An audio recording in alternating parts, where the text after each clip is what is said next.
Captain Jake Morrison stood on the bridge of the U.S. Discovery, watching the stars through the main screen. The ship had been traveling through deep space for 3 months, looking for new planets that humans might live on someday. Jake was a good captain. His crew trusted him, and he had never lost a ship in 15 years of service. The Discovery was not a warship. It was built for science and exploration. But like all human ships traveling far from Earth, it carried weapons. Every human ship did, just in case they met something unfriendly out in the dark. Maria Santos was the ship's weapons officer. She kept the guns clean and ready. Pete Collins ran the engines and made sure everything worked. Lisa Chong handled all communications with Earth and other ships. Together, they made a good team. On this day, everything changed. Lisa looked up from her station, her face pale. "Captain, I'm getting something strange on the long-range sensors." Jake walked over to her console. "What kind of strange?" "It's big, sir. Really big. And it just appeared out of nowhere." The main screen shifted to show what the sensors had found. A massive ship hung in space ahead of them. It was 10 times larger than the Discovery. Its surface was covered in strange crystals that glowed with blue light. The ship looked like nothing humans had ever built. "My God," Pete whispered from the engineering station. "That thing is huge." Jake felt his heart start beating faster. This was it. First contact with an alien race. Everything they did in the next few minutes might decide the future of humanity. "Lisa, try to contact them. Use the standard first contact protocols." Lisa's hands moved over her controls. "Broadcasting on all frequencies, sir. Mathematical sequences, basic pictures, music." They waited. The alien ship just floated there, silent. Then it moved. The massive vessel glided toward them without any visible engines. It moved smooth and quiet, like a shark in dark water. When it was close enough to swallow the Discovery whole, it stopped. "Incoming transmission," Lisa announced. "They're using our own signal patterns, but modified. It's like they learned our language in seconds." "Put it through." A voice filled the bridge. It sounded strange, like someone speaking through broken glass, but the words were clear. "Small ship of the soft ones. You will allow us to board your vessel. We wish to examine your species." Jake looked at his crew. They all stared back at him, waiting for orders. This was the moment that would change everything. "This is Captain Jake Morrison of the United Earth Ship Discovery. We welcome peaceful contact. You may come aboard." Within minutes, a small craft detached from the alien ship. It landed in the Discovery's main cargo bay. Jake met the aliens there with Maria and Pete. They had weapons, but kept them holstered. First impressions mattered. The airlock opened with a hiss. 3 aliens stepped out. They were tall, much taller than humans. Their skin looked like living crystal, blue and shining. Each alien had 4 arms and stood on 2 legs like humans. Their faces had no nose, just slits where humans had nostrils. Their eyes were large and completely black. The leader stepped forward. When it spoke, its voice came from a device on its chest. "I am War Commander Taishrak of the Zephyrian Empire. These are my warriors, Krexmal and Vexther. We have come to learn about your kind." Jake stepped forward and held out his hand. The alien looked at it for a moment, then touched it with one of its 4 hands. The crystal skin felt warm and smooth. "Welcome aboard, War Commander. I'm Captain Morrison. Would you like a tour of our ship?" Taishrak made a sound that might have been laughter. "Yes, we are curious about your primitive technology." The word primitive hit Jake like a slap, but he kept his face calm and started the tour. They showed the aliens everything. The bridge, the engines, the living quarters, the labs. The aliens looked at everything with what seemed like amusement. They touched nothing and asked few questions. Then they reached the armory. Maria opened the heavy doors with pride. Inside were rows of human weapons. Rifles that fired bullets, missile launchers, plasma cannons, and laser weapons. Everything was clean and well maintained. The aliens stopped and stared. Then Taishrak began to laugh. It was not a pleasant sound. "These are your weapons?" he asked, pointing at a rifle. "These metal tubes that throw small pieces of metal?" Krexmal picked up a pistol and examined it. How quaint.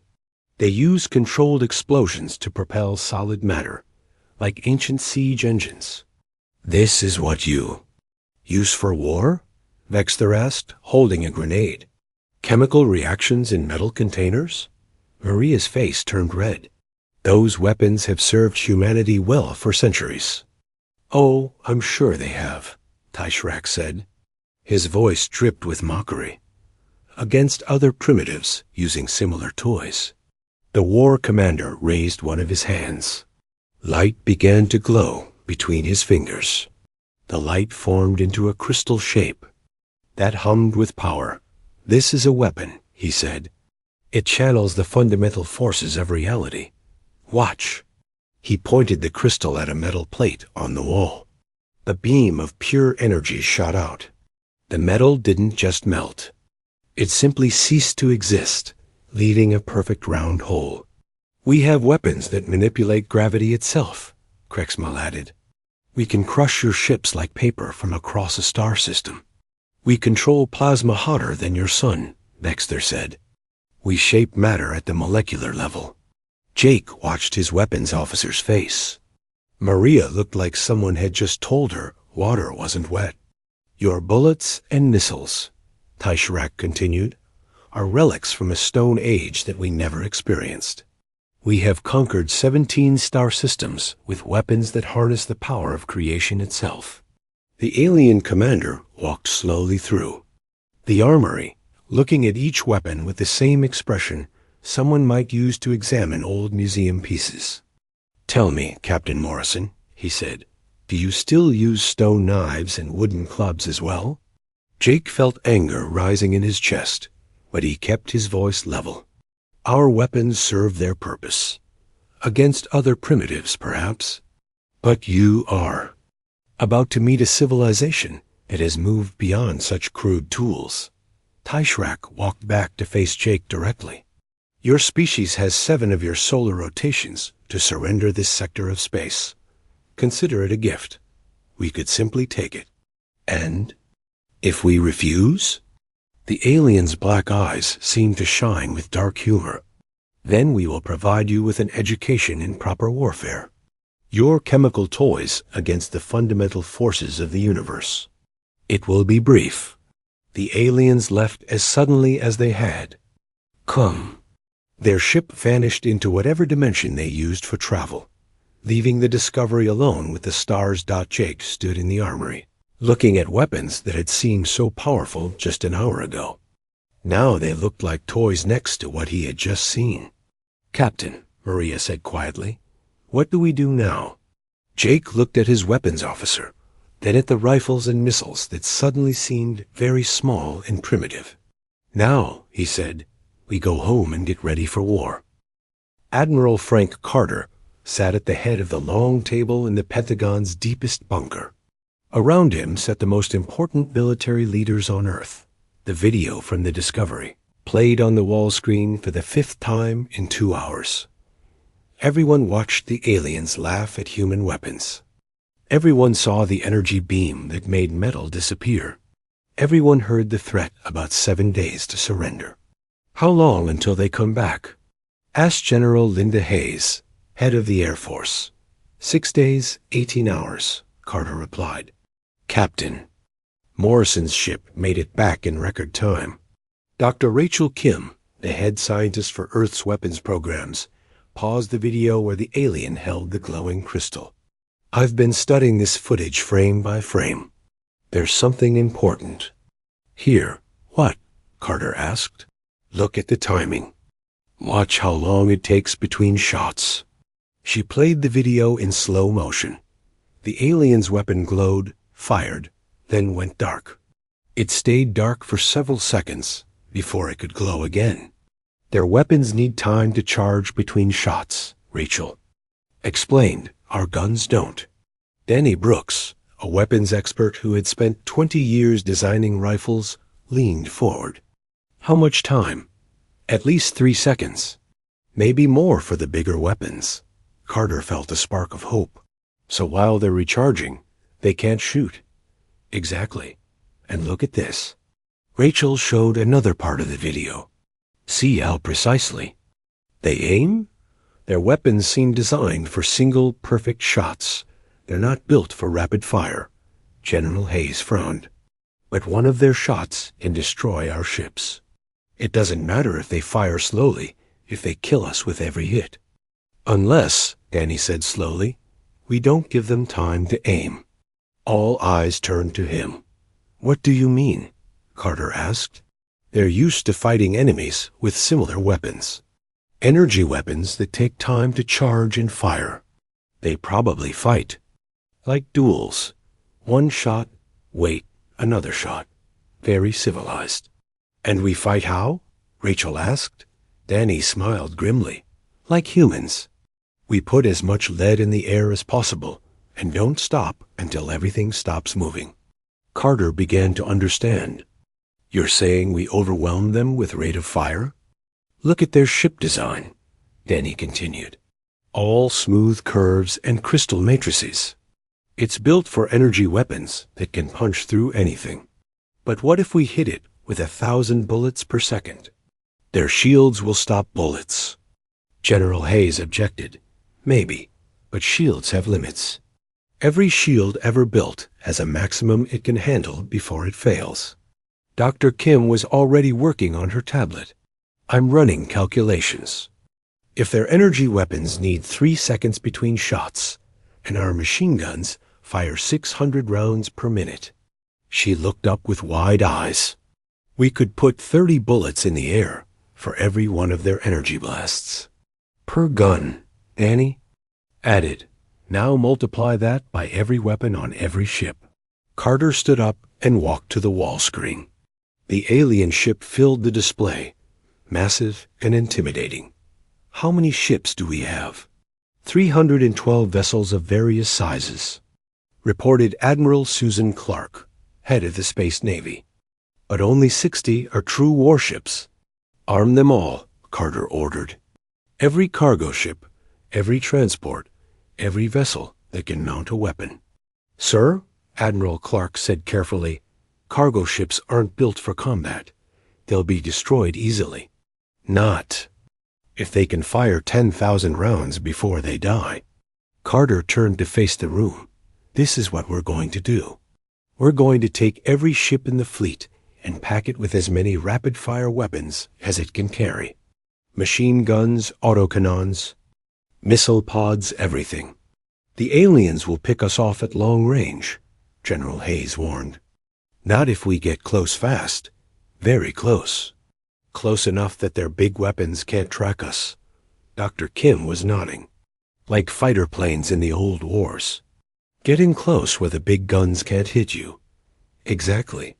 We turned this into a knife fight instead. Of a duel. The next 6 days passed in a blur of desperate activity. Every weapons factory on Earth ran at maximum speed. Old rifles came out of storage. New machine guns rolled off production lines that had been built for cars the week before. Colonel Steve Baker supervised the work at Luna Base, Earth's main military station on the moon. His teams worked around the clock, mounting weapons on. Ships never designed for war. How many guns can we fit on the transport ship? He asked Lieutenant Amy Foster. We've got 240 machine guns mounted so far. We can fit maybe 60 more if we remove some of the cargo space. Do it. Pack every available space with weapons and ammunition. Across Earth, similar scenes played out. The cruise. Ship Miami Dream was turned into a floating weapons platform. The cargo hauler Big Sky received enough firepower to level a city. Even small research vessels got machine guns welded to their hulls. Captain Morrison worked with Maria Santos to design the weapons loadout for ships that would face the aliens directly. They had learned from watching the alien demonstration. Forget about penetrating their armor, Maria explained to a group of ship captains. We're going for volume of fire. Thousands of rounds per second, hitting their ships from every angle. What? If our bullets just bounce off? Asked Captain Tony Martinez of the fighter squadron. Then we fire more bullets. The point is to overload their defenses. Every shield, every defensive system has a limit. We're going to find those limits. Dr. Kim worked with teams of scientists to study every second of the alien footage. They identified weak points in the crystal structure of alien weapons. They calculated the energy requirements for the aliens' shields. Their technology is definitely more advanced, she reported to Admiral Carter, but it's also more complex. Complex systems have more ways to fail. What does that mean for us? It means our simple, crude weapons might actually work better in sustained combat. Their energy weapons probably can't fire continuously without overheating. Our machine guns can fire until the barrels melt. Commander Diana Ross was put in charge of ammunition supply. Her job was to make sure every human ship carried enough bullets to fight for hours. We're loading 10 times the normal ammunition load, she reported. Some ships are more ammunition than ship at this point. Good, Carter replied. I want every human vessel to be able to fire continuously for at least 30 minutes. The aliens sent messages during the preparation time. War Commander Taishrek appeared on screens across Earth, speaking from his crystal ship. Soft ones of the third planet, his translated voice said, your time grows short. We have watched your pathetic preparations. You mount more primitive weapons on your ships. Do you truly believe that more toys will defeat the power we showed you? The message continued. We offer one final mercy. Surrender now, and we will. Preserve your species as servants. Refuse, and we will demonstrate why 17 civilizations kneel before the Zephyrian Empire. Admiral Carter recorded Earth's reply. He stood in full uniform before the camera, his face calm and determined. War Commander Taishrek of the Zephyrian Empire. This is Admiral Frank Carter of the United Earth Defense Force. Your offer is rejected. If you want our worlds, come and take them. The message was broadcast on all frequencies, aimed at the alien fleet that sensors had detected gathering at the edge of the solar system. On the last day, Captain Morrison stood on the bridge of the Discovery, now armed with enough weapons to outfit a small army. His ship would lead the human fleet into battle. Are you ready for this, Maria? He asked his weapons officer. Maria Santos looked at her control panel, now connected to 300 separate weapon systems. I've been ready since they laughed at our guns, Captain. And Pete? Are the engines ready for combat maneuvers? Pete Collins nodded from his station. We can accelerate faster and turn sharper than any ship we've ever built. The aliens won't expect that. Lisa Chong monitored communications from the entire human fleet. All ships report ready, Captain. 312 vessels, armed, and waiting for orders. Jake looked at the tactical display showing the human fleet. Each ship was a small dot of light, dwarfed by the massive alien vessels approaching from the outer system. It looked hopeless, but each of those small dots carried enough firepower to level mountains. Each was crewed by humans who had spent 6 days preparing for war. Lisa, send a message to all ships, Jake ordered. Yes, sir. Tell them this. The aliens think we're primitive. They think our weapons are toys. In a few hours, we're going to show them what humans do with toys. We're going to show them what happens when someone threatens our home. The message went out to every ship in the fleet. On 300 bridges, human captains received the same words. War Commander Taishrek was right about one thing. The battle would be brief. He was wrong about who would win. The Zephyrian fleet came out of hyperspace like gods of war. 50 massive ships, each one larger than anything humans had ever built. Their crystal hulls caught the light of Earth's sun and threw it back in rainbow patterns. Beautiful and terrible. At the same time, War Commander Taishrak stood on the bridge of his flagship, the Val Tarun. Through the crystal viewing ports, he could see the small human fleet moving to meet them. He counted their ships and laughed. 300 of their tiny vessels, he said to his lieutenant, Krexmal. Do they think numbers will save them? Perhaps. They do not understand the difference in our capabilities, Krexmal replied. Their largest ship is smaller than our smallest escort. Taishrak activated the communication system. His voice would reach every ship in both fleets. Humans of the third planet, this is your final opportunity to surrender. Bow before the Zephyrian Empire, and your deaths will be swift. The reply came from Admiral Carter, broadcasting from Earth. Zephyrian Fleet, this is Admiral Frank Carter. We have a message for you, too. Welcome to Sol System. Try not to die too quickly. Taishrak's eyes darkened. Insolent primitives. Begin the attack. Long-range fire. Show them the power of civilized warfare. The Zephyrian ships spread into a battle line. Each massive vessel began to glow as their main weapons charged. Crystal matrices along their hulls built up energy that would soon reach out across space to vaporize the human fleet. Captain Morrison watched from the bridge of the Discovery as the alien ships prepared to fire. The distance between the fleets was enormous. Thousands of kilometers of empty space. Their weapons are charging, Maria reported from her station. Energy readings are off the charts. All ships, execute Plan Alpha, Jake commanded. Maximum acceleration, direct approach. Across the human fleet, 300 captains received the same order.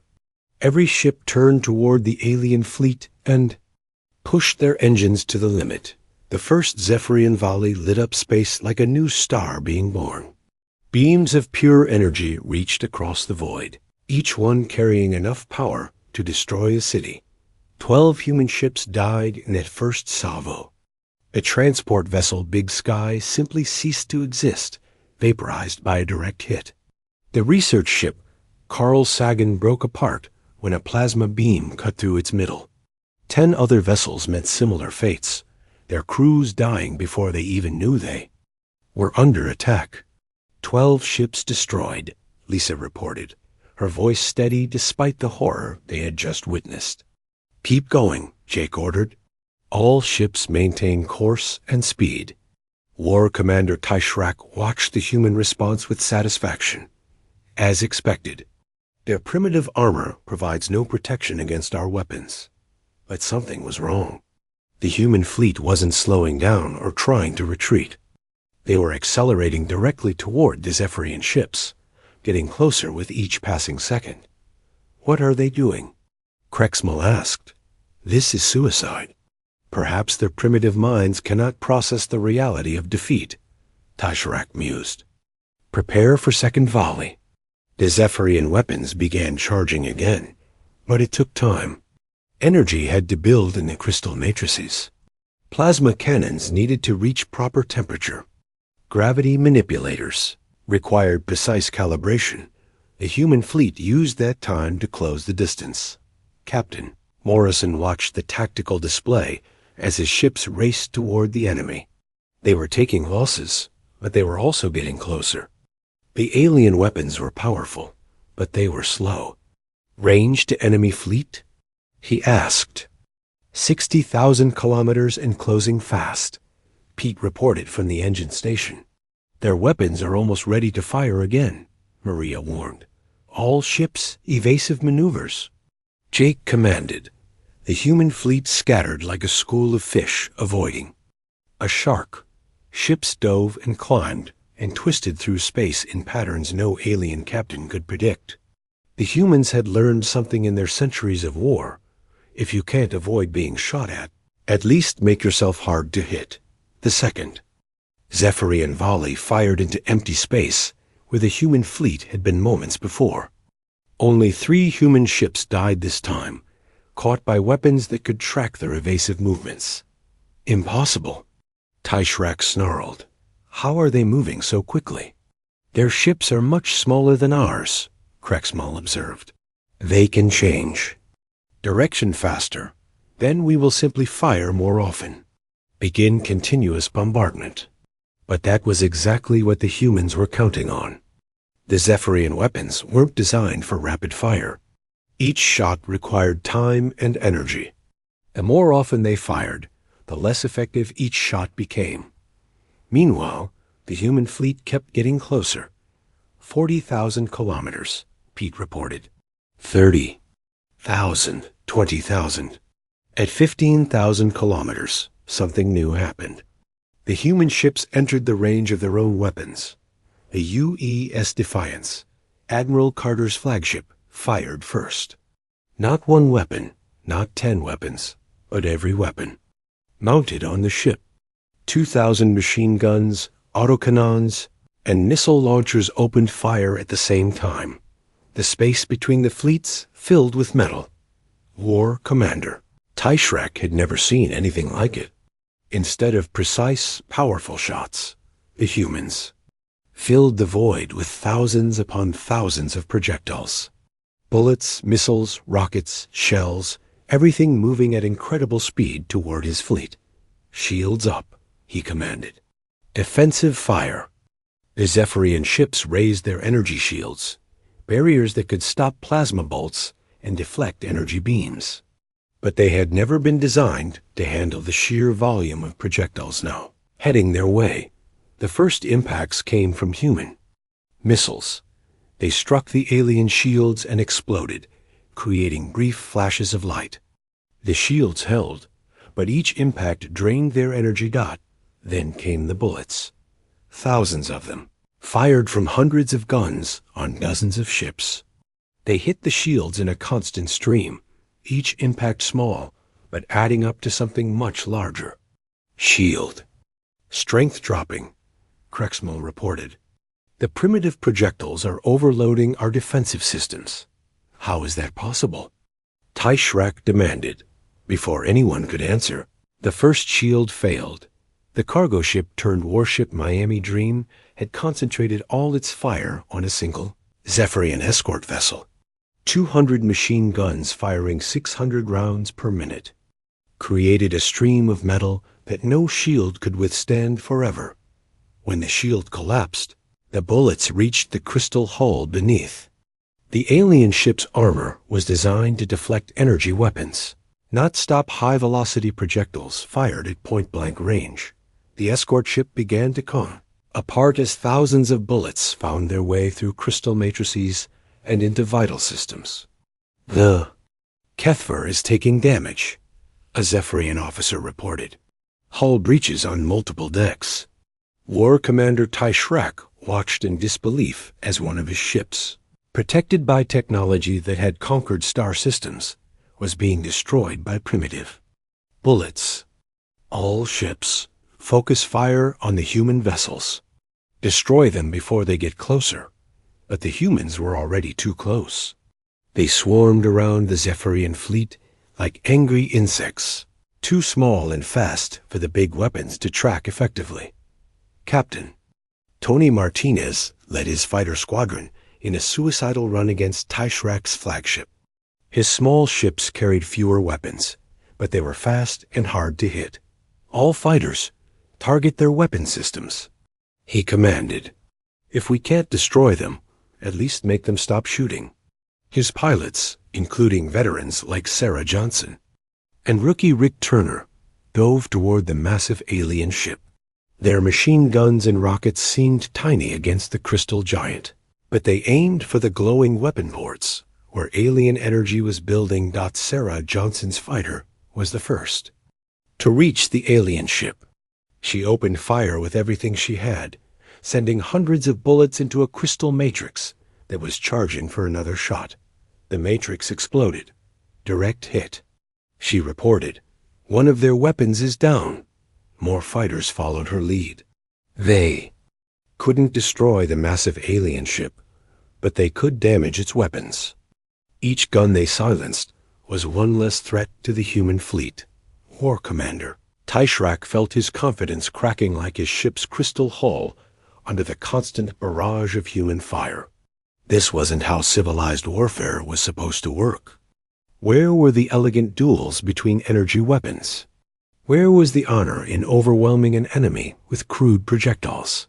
"Sir," Krexmel reported, his voice strained, "we're losing weapons systems across the fleet. The humans are targeting our gun ports. Then use the gravity manipulators. Crush their ships." "We're trying, sir, but the gravity weapons need time to lock on to targets. The human ships move too fast and too randomly." Taishrak looked at the tactical display showing the battle. It looked like chaos. Hundreds of small human ships swarmed around his massive vessels, pouring fire into them from every angle. His elegant battle line was falling apart as captains tried to track targets. That refused to stay still. This wasn't warfare, as the Zephyrians understood it.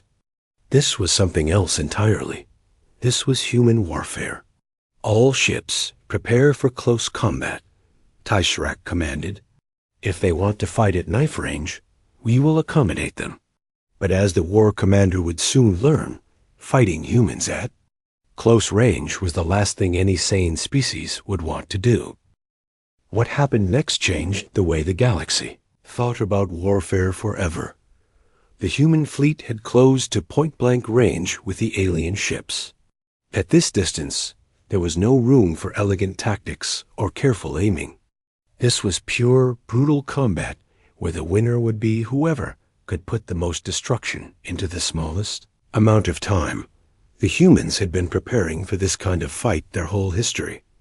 Lieutenant Commander Diana Ross stood at her weapons station aboard the UE.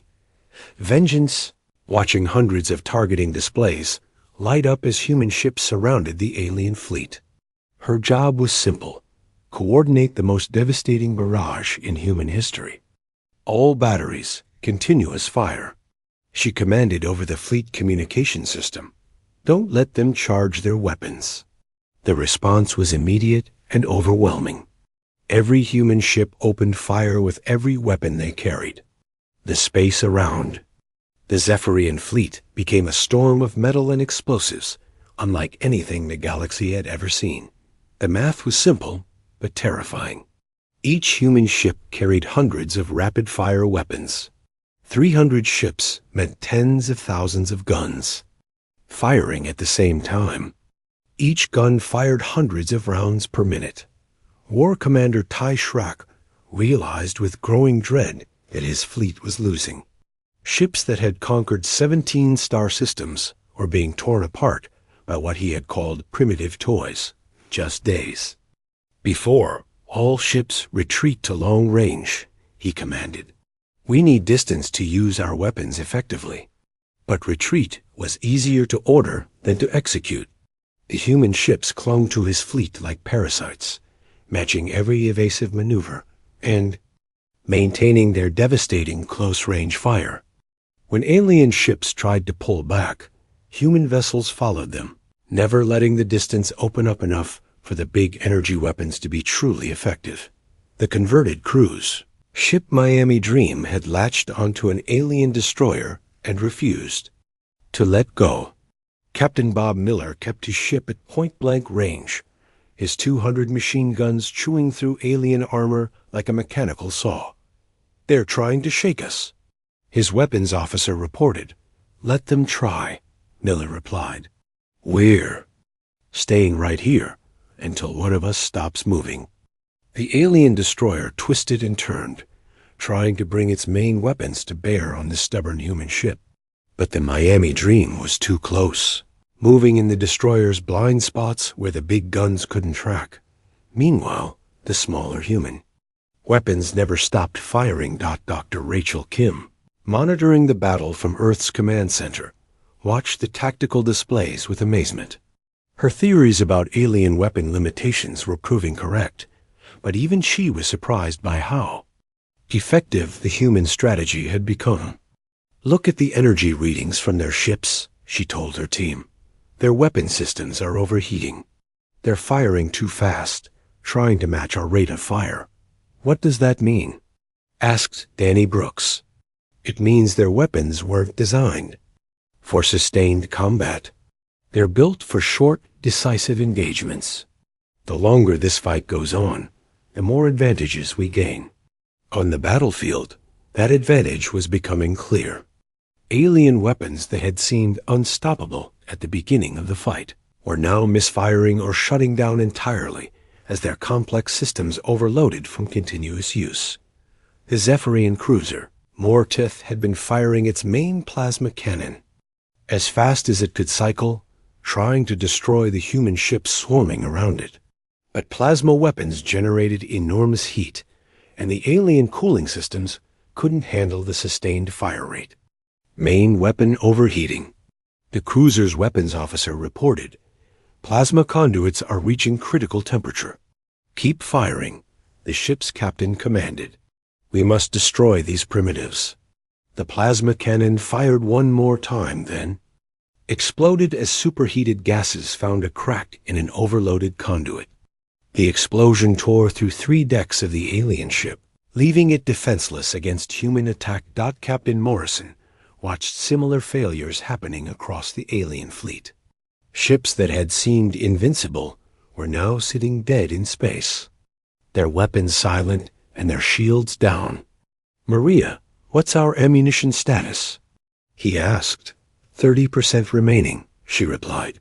"But sir, look at this." She showed him the tactical display. Of the 50 alien ships that had entered the battle, 15 were completely destroyed. 20 more were heavily damaged and no longer effective fighting units. Only 15 alien vessels were still capable of meaningful resistance. Meanwhile, the human fleet had lost 60 ships, but the remaining vessels were still fighting at full capacity. "We're actually winning," Jake said with wonder in his voice. "Yes, sir. Their weapons are too complex for this kind of fight. Our guns just keep working." Lieutenant Commander Diana Ross coordinated the final phase of the battle from her position on the UES Vengeance. The alien fleet was scattered and broken, individual ships trying to escape rather than fight. "All vessels, concentrate fire on the alien flagship," she commanded. "End this war." Every human ship that could still fight turned toward War Commander Taishrak's massive vessel. The Vel Tarun was the largest and most powerful ship in the alien fleet, but it was also the most damaged. Human weapons had been chewing at its defenses for the entire battle. "Incoming transmission from the alien commander," Lisa reported. Jake nodded. "Put it through." War Commander Taishrak appeared on the main screen.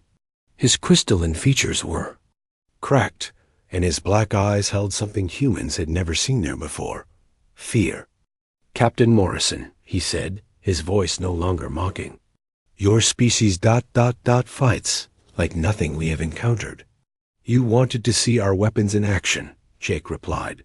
"Are you satisfied?" "We underestimated you. We thought your tools were primitive because they were simple. We did not understand that simple tools in sufficient numbers could overwhelm complexity." "Do you surrender?" Taishrak was quiet for a long moment. Around his ship, the human fleet waited, guns trained on his vessel but holding fire. "We yield," he said finally. "Your victory is ... complete." The words echoed across both fleets. The Zephyrian Empire, conquerors of 17 star systems, had been defeated by humans using weapons they had called toys. But Jake Morrison wasn't done yet. He opened a channel to the entire alien fleet, his voice carrying to every surviving Zephyrian ship. "This is Captain Morrison of the human fleet. Your war commander mocked our weapons and threatened our world. You called us primitive and our tools crude.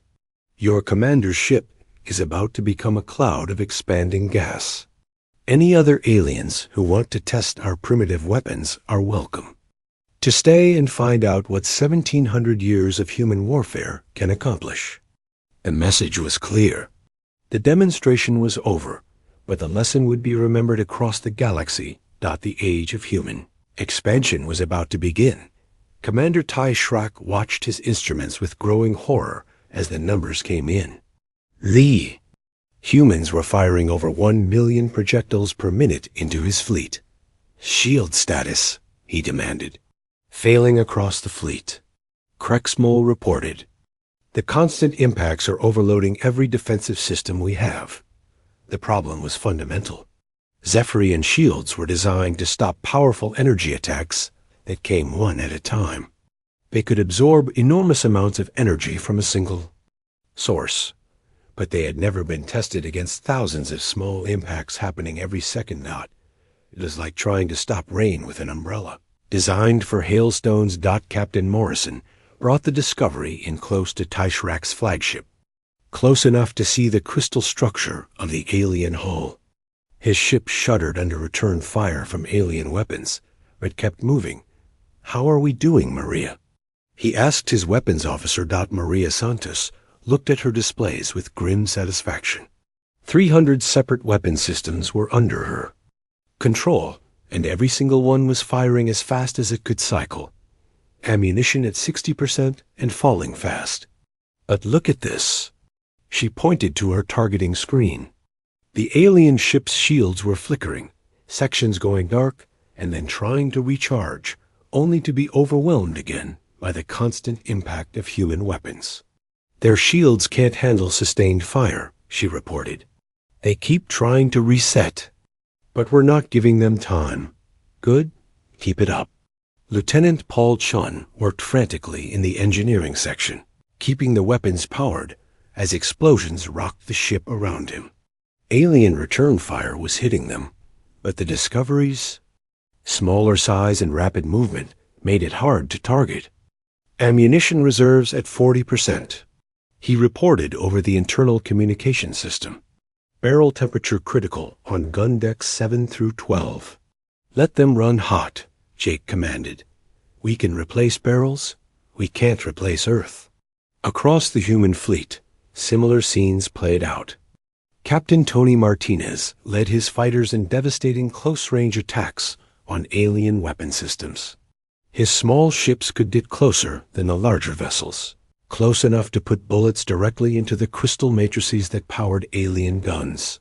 "Target their big weapons," he commanded his pilots. "Every gun we knock out is one less that can hurt our big ships." Sarah Johnson rolled her fighter between two alien weapon ports, firing continuously. Her bullets shattered crystal formations that had taken alien engineers years to grow. Each destroyed matrix was a weapon that would never fire again. "Another one down," she reported as an alien plasma cannon went dark. "These crystals break real easy when you hit them right." But the aliens were fighting back. Their remaining weapons reached out with deadly precision, destroying human ships that got too close or moved too slowly. The converted passive silence that followed War Commander Tai Shrak's surrender lasted only seconds. Then every human ship in the fleet opened fire at once. Admiral Carter had been very clear in his orders. There would be no prisoners, no mercy. The aliens had come to destroy humanity, and they needed to understand what happened to species that threatened Earth. The final barrage was unlike anything the galaxy had ever seen. 300 human ships concentrated their fire on Tai Shrak's flagship, the Vel Tarun. Every weapon that could reach the target fired at maximum rate. The alien commander barely had time to understand what was happening before his ship vanished in a cascade of explosions. The massive vessel that had seemed so powerful just hours before simply ceased to exist, turned into expanding clouds of gas and debris. "Target destroyed," Maria Santos reported from her weapons station, her voice calm and professional. "All alien resistance has ended." Captain Morrison looked at the tactical display. Where the mighty Zephyrian fleet had been, only wreckage remained. 50 ships that had conquered star systems were now drifting scrap metal. The few alien vessels that had tried to flee were already being hunted down by human fighters. "This is Captain Morrison to all ships," Jake announced over the fleet communication system. "The alien threat has been eliminated. Secure the battlefield and begin search and rescue operations for our own people." The human fleet spread out through the debris field, looking for survivors from their own damaged ships and making sure no alien vessels were still capable of fighting. The efficiency was remarkable. Within an hour, the entire battle zone was under human control. Dr. Rachel Kim watched the aftermath from Earth's command center, her scientific mind already analyzing. What had just happened? The battle had lasted less than 3 hours, but it had changed everything. "The implications are staggering," she told Admiral Carter over the communication link. "We just proved that advanced technology isn't always superior technology." "How?" "So?" Carter asked. "The aliens built their weapons for fighting other advanced civilizations. Energy weapons, gravity manipulators, plasma cannons, all very impressive against similar technology. But they never prepared for an enemy that would simply overwhelm them with crude firepower." Carter nodded slowly. "Like bringing a sword to a gunfight, exactly. Except in this case, we brought 10,000 guns to their sword fight. The human victory had been total. Of the 50 alien ships that had entered Earth's solar system, not one survived. The Zephyrian Empire's most powerful fleet had been completely destroyed by weapons its commander had called toys. But the real impact was just beginning. Colonel Steve Baker oversaw the recovery operations from Luna Base. His teams were already studying the alien wreckage, trying to understand their technology. What they found was eye-opening. "The alien weapons are incredibly sophisticated," he reported to Earth Command. "Each one is a masterpiece of engineering, but they're also incredibly complex. Thousands of components that all have to work perfectly together." "And our weapons?" Admiral Carter asked. "Crude, simple, and nearly impossible to break. You can drop one of our rifles in mud, freeze it, set it on fire, and it will still shoot when you pull the trigger." The lesson was clear. In warfare, reliability often mattered more than sophistication. Captain Tony Martinez led the recovery teams searching through the debris of the alien flagship. What they found sent shockwaves through the human fleet. "Admiral," he reported, "you need to see this." The recovery team had found the alien data cores, crystal matrices that contained the Zephyrian Empire's military records. When human computers finally cracked the alien encryption, the truth emerged. The Zephyrians had indeed conquered 17 star systems. But they had done it by fighting civilizations with technology similar to their own. Elegant energy weapons, sophisticated defenses, complex battle tactics. They had never encountered a species that fought the way humans did. "Look at these battle records," Dr. Kim said, studying the alien data. Every war they fought was essentially a series of duels. Ship against ship, weapon against weapon. Very formal, very predictable. And we fought like ... Carter began. Like humans. We swarmed them, overwhelmed them, and never stopped shooting until everything was dead.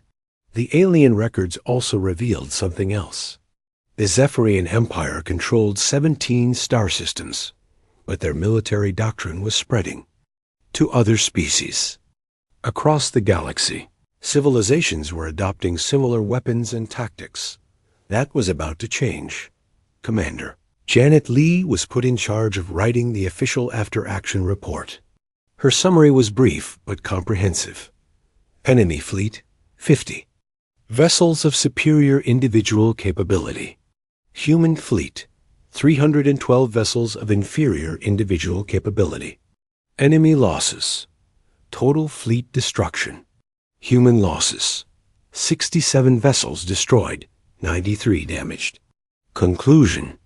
Superior technology means nothing against superior numbers and tactics. But the most important part of her report was the recommendation section.